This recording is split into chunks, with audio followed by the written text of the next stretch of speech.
Many of you have been requesting more suburban development here in Easthaven, so today we're going big, as we'll be building 3 distinctive types of suburbs, each with their own history and unique features. The former streetcar suburb, the old wealthy suburb, and last but certainly not least, the modern sprawling suburb. Let's get started.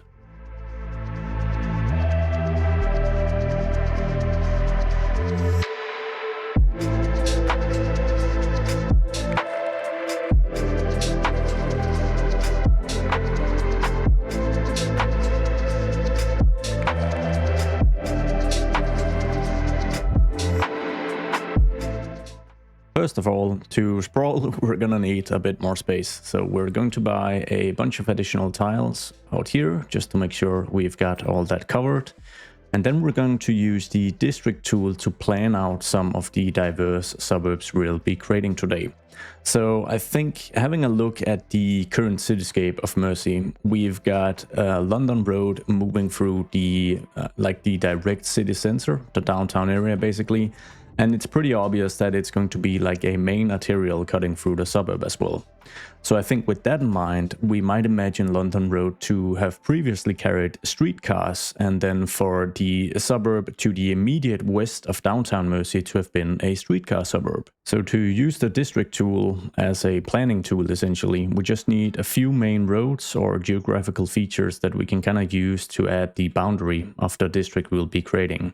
So in this case, since we've got a small canal here, I might use the level terrain tool to just kind of extend that a little bit, maybe draw it a bit further away from Liverpool Road so that there's a bit of buildable space here. And then we're going to use Blackburn Boulevard and the canal here as the defining features that kind of close up the district. So grabbing the district tool, we'll just grab this edge here of Blackburn Boulevard, move maybe a bit further out. And we'll name this creatively Streetcar Suburb. So for all the different suburbs we'll be creating, I'll obviously need some naming suggestions from you guys so that we can name it all up in a future episode. So while the Streetcar Suburb is bounded by a geographical feature and a major boulevard, it's very much defined in design by its proximity to downtown and the infrastructure that was put in place here through the streetcars. So the next diverse suburb we'll be mapping out will be defined by some other features, because it's going to be a bit further away from downtown and it's not going to be a former streetcar suburb. Instead, it's going to be defined by the proximity to water, because we've got a bit of an inlet here, and water and views of water always seem to add real estate value. So just north of the streetcar suburb and northwest of Yorktown, we'll map out a wealthy suburb, one of the first of the city. And it was mainly just wealthy due to the slightly more distance to the smoky, polluting downtown in this case, and of course the aforementioned geographical feature. So let's get this one mapped out. I'm naming this wealthy suburb, but of course I will need a suggestion for this one as well. I've actually added the old prefix to this wealthy suburb, because I think we can create yet another distinctive suburb in the modern wealthy suburb type, which is going to be further out. Here we will see even worse land use, and the proximity to offices or factories that you might own is less important than it was for the people that inhabited the old wealthy suburb, where this close proximity was actually valued quite a bit. Now, as we move further westwards from the streetcar suburb and further away from the downtown core, we'll see the more modern traditional suburban sprawl that many of us associate with sprawl in America at least. This is where we'll see pretty poor land usage, lots of surface parking lots, and lots of big box stores. So we're going to expand Liverpool Road, and the development alongside it is going to become more and more suburban in nature the further out we move from the city center of Mersey. And we're gonna somewhat adhere to to our topography lines here, but I might do a bit of terraforming as part of this episode. We'll add in an additional arterial, or you could even call it a ring road, to help define the boundaries between the more modern suburban sprawl and the streetcar suburb.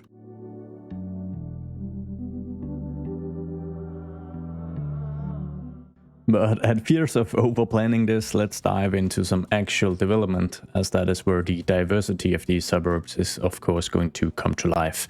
And what better place to start than the Streetcar suburb, one of the oldest suburbs here in Mersey, probably the oldest expansion there is beyond the initial historic downtown core.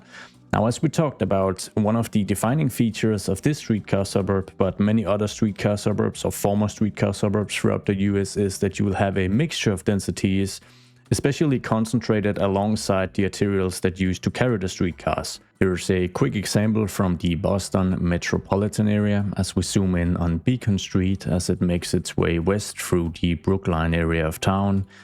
This streetcar is still in active use, which I think it's been for like 130 years or something, which is really awesome. But the point I'm trying to make is that some of the developments here are obviously pretty high density and obviously pretty old as well.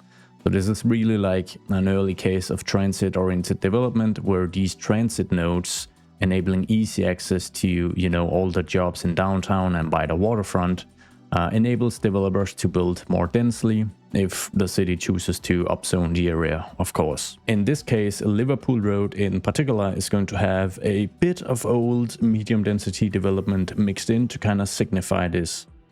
So let's pause the game for a moment and talk about zoning strategies. We're going to start with mixed housing and medium density. These are the tallest buildings. They're going to mark the gradual transition from the high density of downtown to the suburban sprawl westwards. So it's pretty important that we have like a general idea of how much of this we want and how dominating it's going to be for the local skyline, basically. But we're going to use a mixture of different styles here. And fortunately, the USA Northeast mixed housing has a pretty old look that is going to fit well into the transition from downtown Mersey.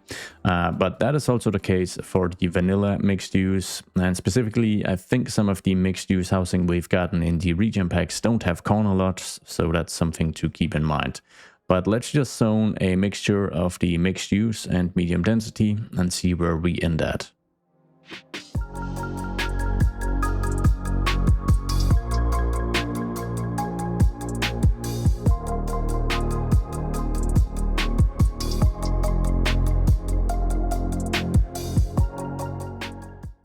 With the medium density zoned in, we're going to add in a few suburban streets so that we can move one tier down the density ladder basically and start zoning a bit of row housing.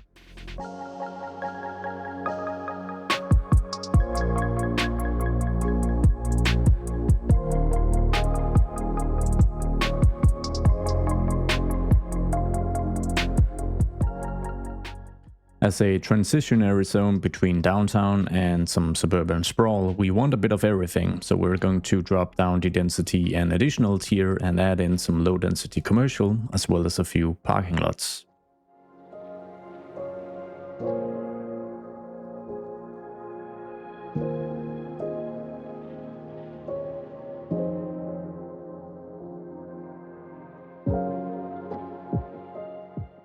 The final addition of some low density offices is mainly just to kind of get as much asset variety as possible. I don't want to leave any zone unused unless it really is going to stick out, which is why we might even add a bit of the Japanese themed low density commercial, because besides the very white roofing some of these buildings have, they actually fit in rather well in a pretty generic setting.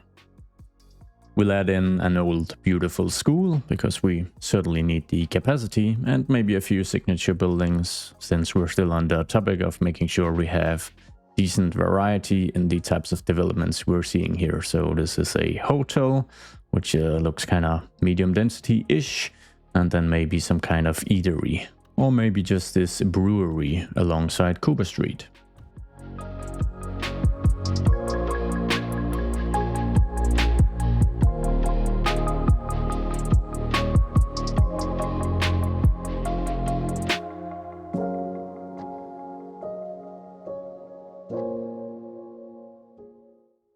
With the road layout now a little more complete, the final zoning addition we'll be adding is some non-polluting, low-density industrial warehousey stuff, which is basically just my version of a clean industrial manufacturing zone that you can grab on PDX mods.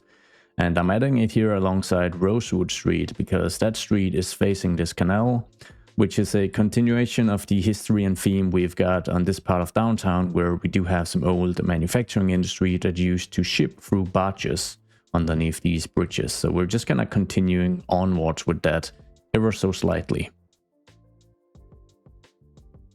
And it's finally time to hit play and see everything unfold. Now, the big joker when zoning large areas is, of course, that unless you have memorized every single lot size throughout all the different zoning types you can add, then sometimes you'll end up zoning a lot size that can't really spawn anything. So I always find I have to do like a second run to kind of move in and clean up some stuff.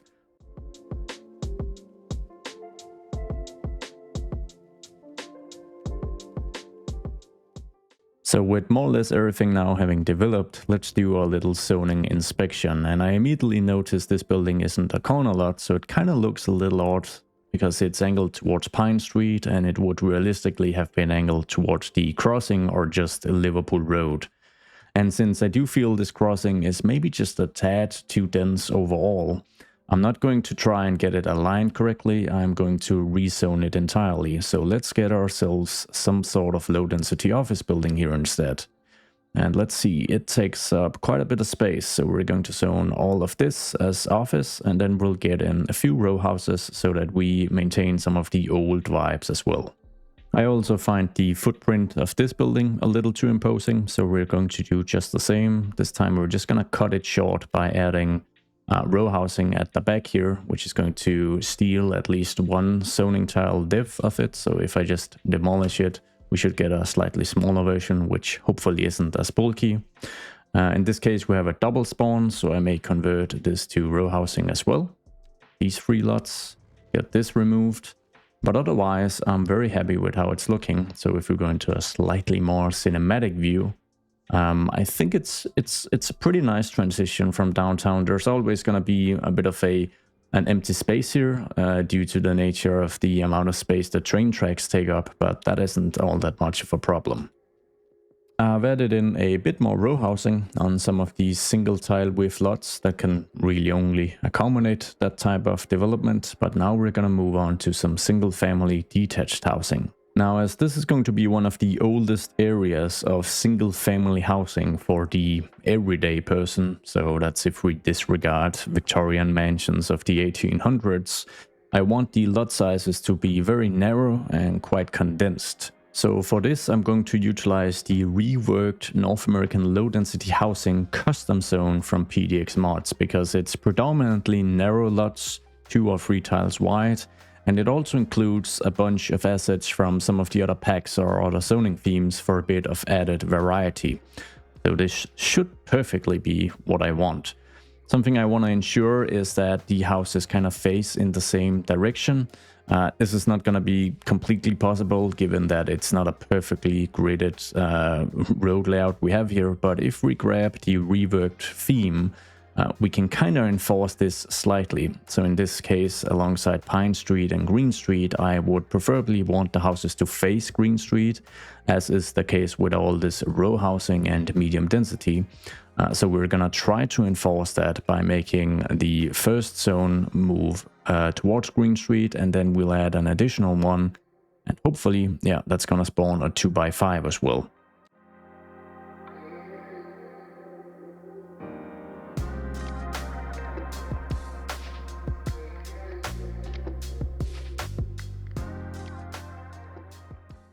And as things are really starting to come together now, I can only imagine the difference the addition of a few decals and trees are gonna make. But we're gonna have to wait slightly with that, because we're just gonna tackle Blackburn Boulevard first.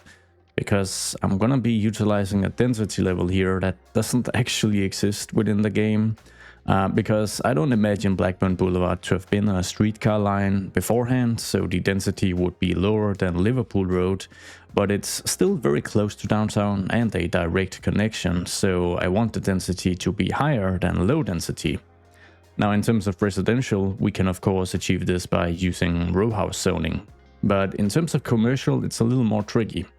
Fortunately, if we move into low density commercial and grab the US Northeast theme, and these assets kind of look like this missing middle stuff, you know, there's a couple of assets in here that are like 2 to 3 stories tall, so I'm hopeful we can kind of utilize them to achieve the look we're after. So let's jump into a time lapse, get some development alongside Blackburn Boulevard going, as well as filling out the remainder of the streetcar suburb and doing some light detailing.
So I think considering that it's 99% zoned and that the detailing was so light and so simple, I'm really happy with the final look we've achieved here. But there's a bit of a problem going on. It's usually a pro when you zone, but to me it's turned into a con. And that's the fact that this streetcar suburb is apparently a great place to live. People are happy, service coverage is fantastic, people are wealthy as well. And as a result of that, they are investing their profits after paying rent or mortgages into upgrading or leveling up the buildings. So I've kind of felt the necessity to move in and lock a bunch of the building levels to kind of retain the overall look. But some of these row houses over here, they're just kind of blasting through the levels, getting more and more dense and more fancy. So I guess in this particular case, it's a bit of an issue. You know, that is sort of the level of control you kind of give up when you start zoning. But, you know, there's pros and cons to everything. And one thing is for sure, this would have taken a ton of time to manually place. And while it may have looked a little better, I don't think the difference would have been that massive. Now, right before we dive into developing the old wealthy suburb, this is where I do an update on our subscriber City Hopper journey. But then I realized that since we're now 165,000 strong, welcoming 3,000 people in a couple of weeks, which is hard to believe in its own right, that would move us all back into Denton, Texas, a city we've already visited, because there's been an update to the US census data and Denton seems to be growing. So since we don't have an actual city choice to be making here, let's take a closer look at Denton and see if we can identify a couple of different suburbs and how they look distinctive from each other. Maybe we can get some inspiration for future builds or the current build in Easthaven County. As we branch out from downtown, let's have a look at some of the inner city suburbs. So if we move to the southeast for a start, we've got an area here that certainly has a bit of history because I am seeing empty lots. And it's kind of eerie because we actually have the addresses. So Maddox Street 504, 06, 22, 26, 30, 34, and 527 are all just empty lots. And if we move down to Street View, we'll see this in action. Or no action, I guess I should say. Now this area does have what looks to be somewhat polluting or maybe noisy industry right in the backyard. We've got a freight rail line cutting through here as well. So this might never have been a really fancy area, but it's certainly been more well off since I can only imagine there used to sit properties here, well-maintained properties, and now they're just gone. So this is certainly one type of inner city suburb which I might want to try and recreate somewhere in Easthaven County. I don't exactly know where because the general county is pretty well off, like it's a real engine of growth, much like Boston is in Massachusetts, but I'm certain we can figure out something. So if we quickly move in-game, an area which I think we could have developed in that type of theme or that direction would have been the super boring office park we built in the previous episode.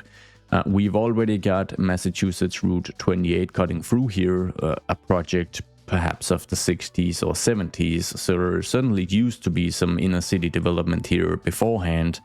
And we all know that, ramming a 4, 5, or 6 lane highway through an area isn't, it's not going to boost property values, I think. And then if we add in a small but international airport on the other side of the fence, and we have some train tracks cutting through as well, I think we've got a recipe for a residential area with some empty lots. Alternatively, we could actually develop an area with empty lots in this triangle between the infrastructure and as an extension of Imperial Heights, which is already filled with projects and isn't all that well off.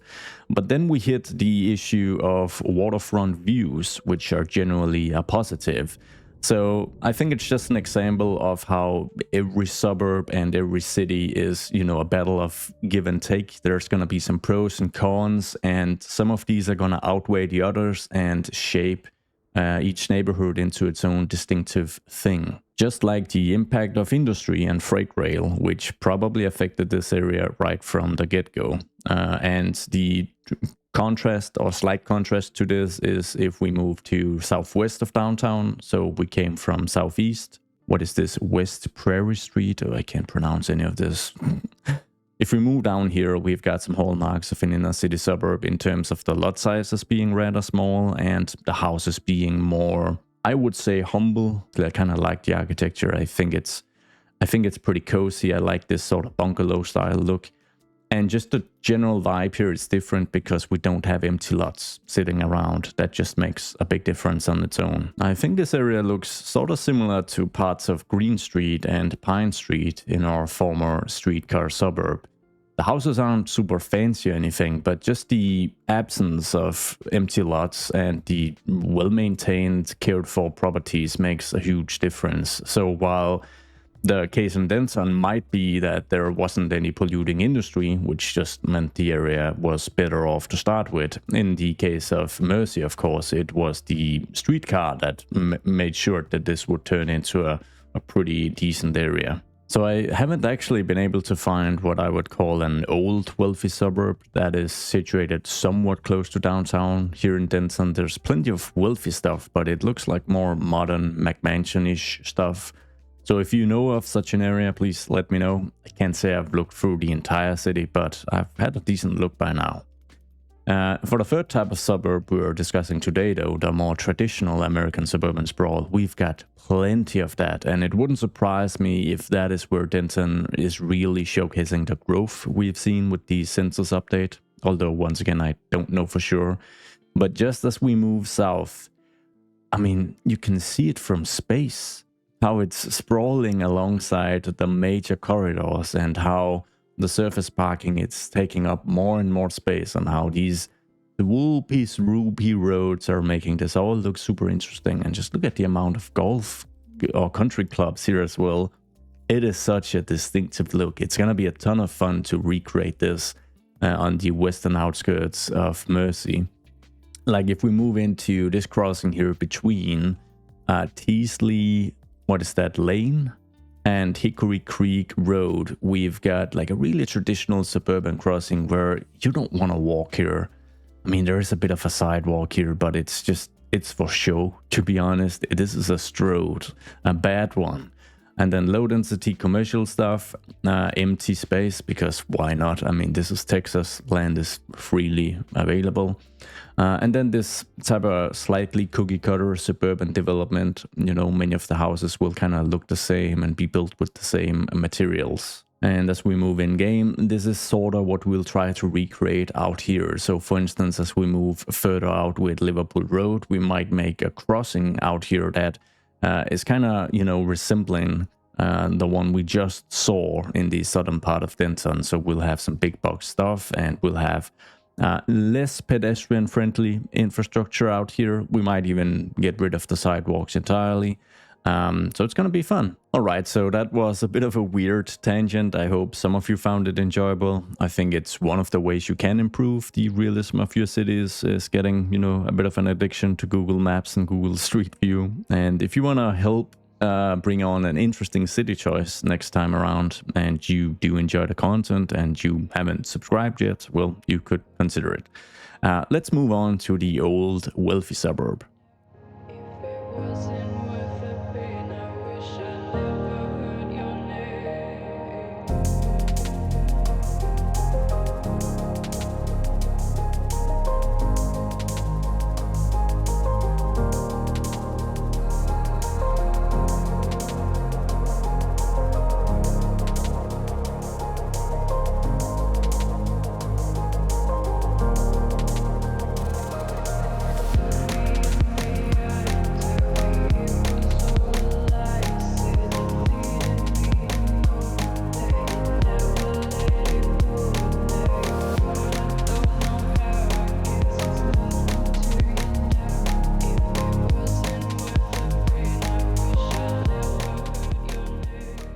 Alright, so I've actually split this into an upper and a lower part. And the lower part is going to be slightly less wealthy looking than the upper part. And we're gonna try to achieve that with some hopefully clever zone mixing, but we'll see how that turns out. And the road layouts turned out rather unique as well. So the upper part is all about conforming to the hilly terrain and all the water in this space, while the lower part can pretty much be a continuation of a more classical American street grid, at least until you reach Bellwood Street, which obviously have to conform to this inlet. So in terms of zoning, we're actually going to utilize the UK low density detached housing zoning theme for the upper part, and it's also going to feature in the lower part, but mainly alongside the waterfront. It's not gonna be a perfect fit, but I think this is the best we can do before we have any custom assets available to us. I have tried, as you could see in the quick time lapse, hopefully, with the road layout building to kind of align the zones so that we will get a decent variety of housing. But of course, we're going to see some repetition here, and that's just the nature of the game, I think. And we are actually going to zone all up and down Cherry Street as we're facing Massachusetts Route 28, but I do plan to actually kind of cut this into a smaller version, maybe just like an expressway. I don't think it makes sense for it to be like a fully fledged interstate as it moves further westwards, because the county gets less and less densely populated. Now, like I said, we're gonna move all along the waterfront here and make sure we have this theme of housing, something like this. And then in an attempt to showcase the lower wealth levels down here, we're going to more sporadically use this zone and intermix it with one of the other zones that I've used previously. So it's going to be a mixture of these slightly more fancy, better material built houses and something that's just a little more regular basically. And I think that's the best we can do in hopes of achieving this look. Once again, not perfect, but we have to kind of work with the tool set we've got. So as we're close to the water, we'll have a higher concentration of these types of buildings. And then as we move further away, we're going to grab the reworked North American low density housing and mix that in. We're not gonna waste any time as we wait for all these zones to grow. So as we still have pretty high unemployment at around 11% and sufficient demand for office and industrial in particular, we're just gonna add more workplaces, specifically alongside the corridor we have here right next to the rail tracks, where I think we'd preferably zone non-residential.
I think it would be cool if we had like a focal point of something here on this plateau here. So maybe like a country club or something like that. So I think one of the UK pubs or hotels, rather, the 5-star country hotel, that is probably a good fit all the way up here at this beautiful location. So I want to go as far out of the peninsula I can without really going too low, since it is a bit of a hill. And then probably a tiny bit of terraforming just to make it look a little more seamless, I guess. Kind of does stand out when the asset just kind of terraforms for you. And then we'll of course try to just smoothen this out a little bit. And then in terms of the road connection, I think we're gonna go with a small narrow alleyway. So we'll just do a couple of segments here and then connect them with the continuous tool to get a perfect angle here. Then let's get this, let's get this downgraded and connect that up. Now, something that does seem to distinguish wealthier suburbs from less wealthy ones in the US is the abundance of beautiful old trees. So we're in the southern part of Denton, and I've located what I think is a middle income suburb. It's probably upper middle income today due to cost of living and all that stuff.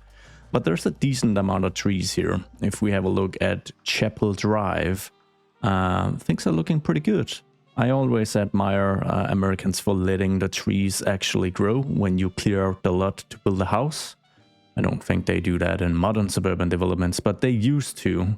So a decent amount of trees, but if we move just a bit further southwest, we get to an area that, you know, besides the bigger lot sizes, the bigger house sizes, and the abundance of pools as well, there's also just an entirely different amount of tree coverage. It's hard to see because this satellite image is in the fall or maybe in the winter with all the leaves being off. But if we move down here, you can see the difference. This is just so cozy. I have these odd memories of a 1990s teenage life here in suburban US that I've never experienced, but I think I've seen it fed to me through media and commercials and all that. Anyways, if we try to transfer that into the game, then especially the upper part here should have a really fantastic tree coverage. Big old oak trees on every street corner and in all the lots and in between all the houses as well.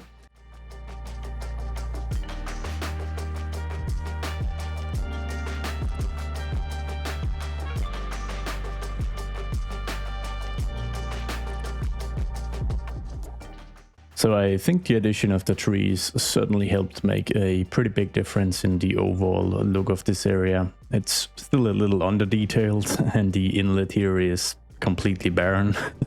But detailing really isn't what we should be focusing on just yet. Instead, we're gonna have a look at the more modern suburban sprawl. And I think the first thing we have to do is just get this district deleted. Because even though we're working with like a compressed scale in City Skylines compared to real life, then I think realistically there'd probably be a bit more of a transitionary zone between the more traditional former streetcar suburb and the modern suburban sprawl. So we're probably looking to move all the way out west to actually look into the modern developments. We're not going to take too much inspiration from the Denton suburban sprawl in this case, because unsurprisingly not all suburban sprawl is created equal, and sprawl in the southern parts of the US or around cities that are a lot younger than the northeast. Sprawl has its own very characteristic look that we are seeing here on the screen and which we've already characterized. Instead, we're gonna look at the Boston metro area and its sprawling landscape. Don't get me wrong, the density here gets quite low depending on the area you're looking at. It's also just much harder to designate modern sprawl from this satellite view of the Boston metropolitan area. In the case of Denton, it really sticks out. You can sort of see it from space, as we've joked about previously, but in this case of Boston it just looks so organic, but it is intermixed with some apartment buildings. The housing stock is generally also a lot older than modern suburban sprawl, due to the virtue of the city being so old. Which is also very convenient for me because it means I can sort of reuse the zoning theme we've been using in the former streetcar suburb, just with slightly larger lot sizes. Modern sprawl or not, we are going to have ourselves a suburban shopping center. I haven't built any of these yet throughout Easthaven County. We have a couple of areas that are sort of close but not quite there. So now is the time, and we've got a decently flat area out here that we're gonna utilize for this purpose. Now, once again, compressed scale, so it's not like we're all that many miles away from downtown Mersey, but I think we are sufficient distance to treat this as a big transitionary area. We're gonna have a T-cross, which I think is gonna be just fine, and then I need to figure out what these buildings are called. Okay, so we have a one-stop station, which is a large gas station. We definitely want to utilize that building. We also have the marketplace, which is basically a massive suburban mall. Interestingly, it's under the European theme. We also have the Oasis kitchen with one of the more recent DLCs that I think we could utilize here. We're just gonna remove some palms and whatnot. And then we've got the Morrissey's supermarket from the UK pack. Moving onwards from the big signature buildings, we have plenty of 5x6 commercial buildings with lots of surface parking. So let's get some of this placed, starting with the major buildings and then moving our way down. Starting with the marketplace, the biggest asset, we're gonna align that straight alongside the T-cross. The UK supermarket is going to go across the street. Then we're adding the one-stop station as well. The Oasis kitchen with the prime location right by the highly trafficked corner. We'll throw in the Vanilla Auto Center car dealership as well. And then for some cool entertainment venues, we're wrapping up with the Nitro Kingdom building as well as the Pinfall Palace. Alright, so let's get a few suburban roads to branch out from the major crossing here. Then we'll be adding some of the basic vanilla alleyways as well to just kind of have traffic move in between these commercial lots without any sidewalks, because why would we prioritize something like that? But as I mentioned, we're gonna start with the suburban roads at first.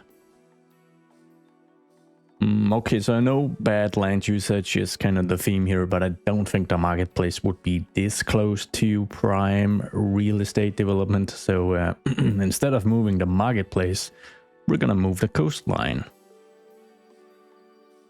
And then, as mentioned, we'll be breaking up these blocks with the super suburban themed vanilla alleyways.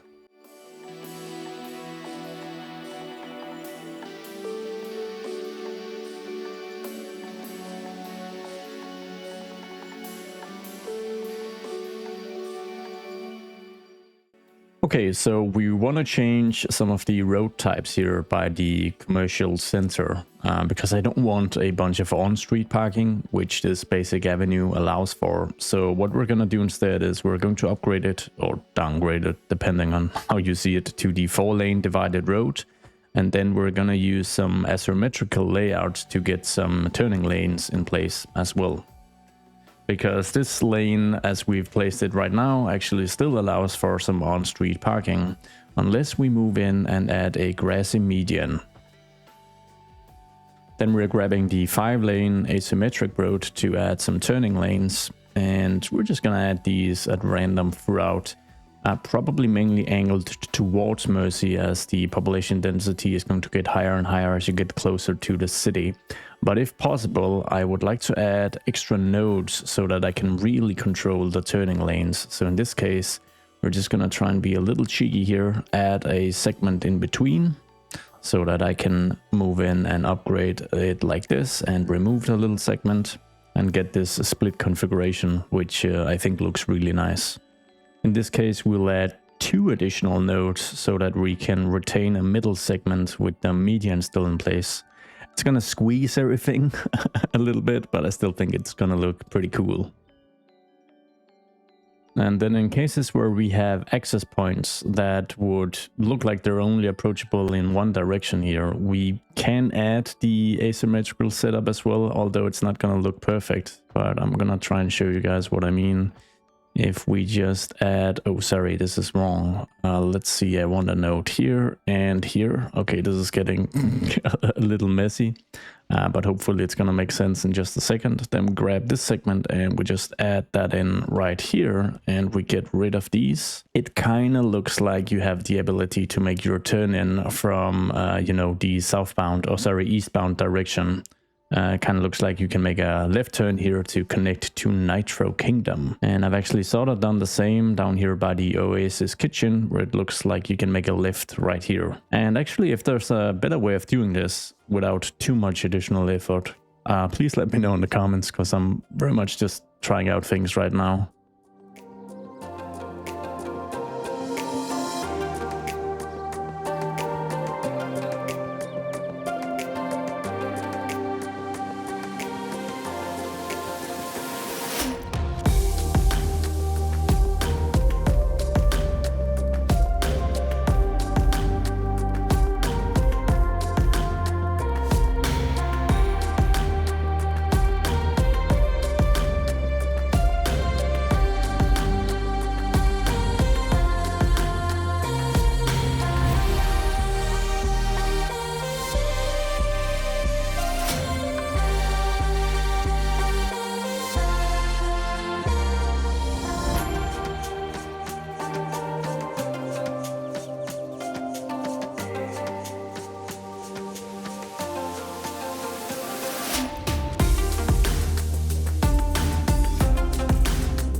Alright, so we've got ourselves a bit of a swoopy road layout and some slightly more interesting geography, I think. So as we start spamming in the trees, this should all come together. But I think before we zone mass residential, we probably need a few service buildings as well as 1 or 2 apartment complexes, as that was one of the more standout features we found in the Boston Sprawl. Starting with an elementary school, I would opt for the UK suburban primary school, mainly due to the pretty sizable footprint of this building. So let's just see where it makes sense to squeeze this one in. Maybe, let's see, maybe right here. We've got a bit of an awkward space that would otherwise have lots of space in between the houses. So let's just get this added. Comes with a bit of a parking lot as well, so I think we're covered in that regard. And then probably a high school as well, because if I'm not completely wrong, yeah, we could use a bit of extra capacity in terms of the high schools. And I think I'm gonna grab one of the more modern ones because I don't wanna have too large a complex here. So maybe the modern high school from the modern architecture pack would be a great fit. We'll maybe just add that over here actually. We've got a couple of upgrades we can add, so I think we'll add in this one. Looking through some medium density apartment complexes, we've got some interesting choices, and I think we're gonna start with opting for this Japanese themed complex actually. I think we can squeeze 6 of these in, aligned slightly asymmetrical like this. Let's see, I think that looks fairly alright. The actual surface for the parking lot is a little bright though. So if we just open our surface menu and grab something like this one, we should be able to just switch that around so that it's a little less glaring. And then we'll have a look at another complex. We're gonna grab these UK medium flats 6x6 and maybe see if we can just squeeze in a couple on this block right here and align it like this. I think that looks pretty good, and this should give us just about enough room for a bit of additional parking. Quick and easy. Now for the big zoning task, the transitionary suburb is going to be dominated by the reworked North American low-density housing that we've also used in the former Streetcar suburb, while the sprawling suburb is going to have a majority North American low-density waterfront housing with some reworked housing mixed in for a more smooth transition. The waterfront housing is especially going to dominate the, well, waterfront areas and the more western parts, and the more eastern part here is going to have a larger amount of reworked, but it is going to be a mix. Something to keep in mind though with the waterfront housing theme is that it will always prioritize 2 tile wide assets until it reaches like an uneven number.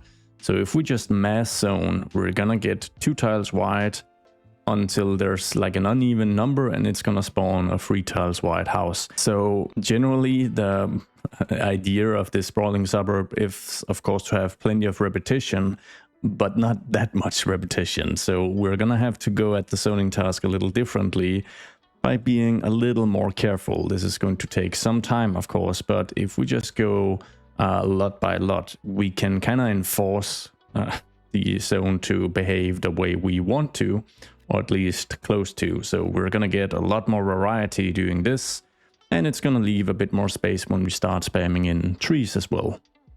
Now getting 4 tile wide lots to spawn seems almost impossible, because even if you specifically zone for it, it's just not gonna happen. So my assumption would be that if land values increase, then these would be merged into a single asset. I know there are plenty of 4 wide assets in the zone across all the levels. But then again, I don't always fully understand the land value calculations. I mean, I would assume that living at the end of Gardenia Street would be very desirable, it being like a beautiful peninsula with waterfront views on all sides. And I know that commercial generally increases land value, but you're literally within walking distance of the commercial center. I mean, you're not going to walk, you're gonna grab your oversized SUV or truck. But I'm just trying to make a point here. But no, the game doesn't agree with me, because if you live in between Ember Shade Street, this has to be a theme for World of Warcraft, Embershade. Embershade and Northgate Street, the land value here is 280, which is more than double the land value at the end of Gardenia Street, which is pretty wild. We'll add in a few parks to see if that makes a difference, mainly alongside the waterfront lots, because they are the ones that I imagine would be the most desirable ones, and certainly the ones where we'd want the asset to level up the quickest, because that is generally a sign of higher levels of wealth. So I'm gonna add this and then jump into the zoning, and we'll just see where it takes us.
I think we've got ourselves a pretty realistic looking Massachusetts suburb right here, and that's without any detailing other than a few decals. I haven't moved in to add additional trees with Anarchy or anything like that.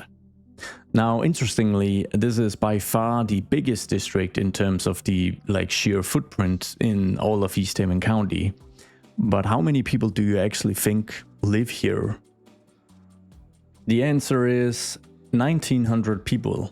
And that's even with 600 of those living in these 4 apartment buildings alone.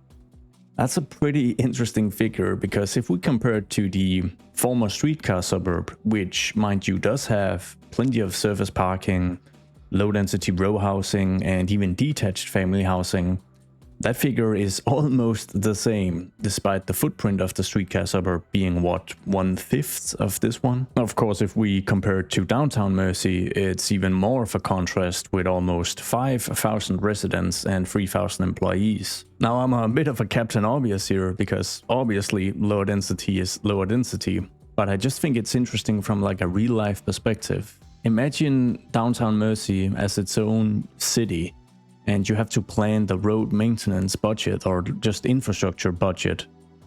You have almost 5,000 taxpayers, which of course there's gonna be more wear and tear due to more traffic and more people, but the actual amount of mileage you have to maintain is just going to be much lower than in the sprawling suburb, where you have less than half the amount of taxpayers. I don't know, maybe I'm just a nerd. Actually, I'm definitely a nerd, but I just think it's really interesting to see those real-life perspectives in game. And I can only imagine that if you set up mods in sort of a hard mode to really make it challenging for you to build a city in this game, you really want to avoid sprawl, and you don't want to cave into low density demand at all, because planning out service coverage and road maintenance is just going to be much more tricky.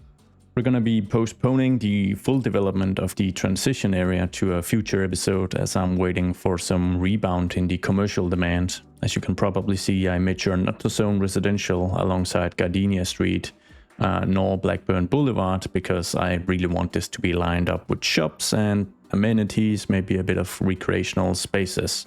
So this is gonna be a wrap for this one, and I hope you guys found it interesting. I think we have 3 highly distinctive suburbs.